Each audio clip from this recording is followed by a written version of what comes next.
My name is Lynda Russo. I grew up in the church, but I only understood the religion part. It wasn't until I was a young adult that I discovered that I was missing the relationship part. Church was just another tedious chore, so when given the option, I opted out of attending.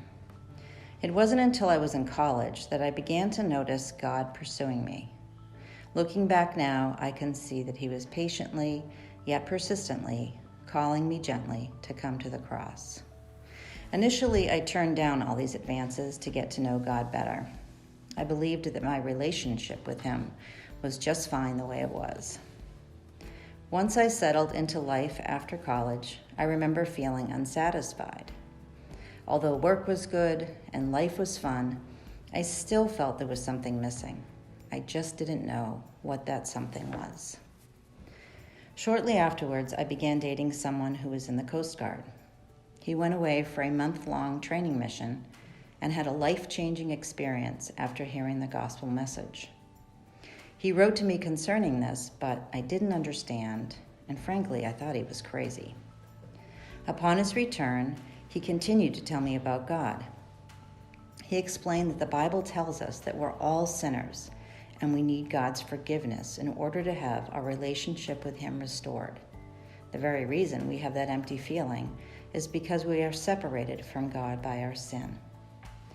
Jesus died on the cross for our sins in order that we could be forgiven and ultimately be with God in heaven when our life on earth ends. He also said that God is a gentleman.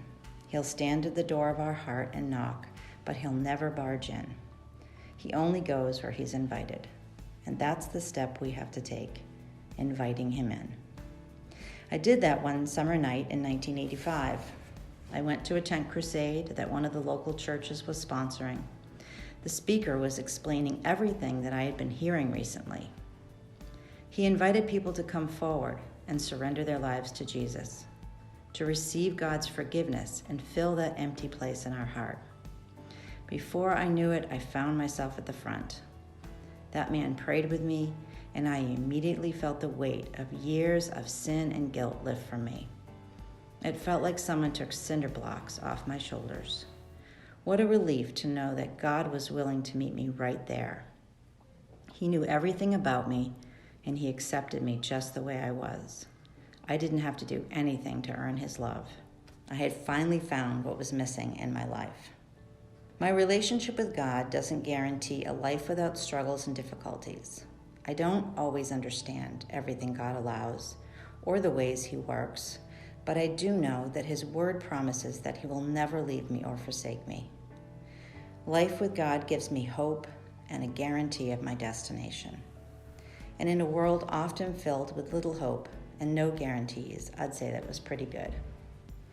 The Bible clearly states that all have sinned and fall short of the glory of God. We can't make it on our own. We need our relationship with God restored. And he provided that way by sending his one and only Son to stand in the gap for us. All we have to do is open the door.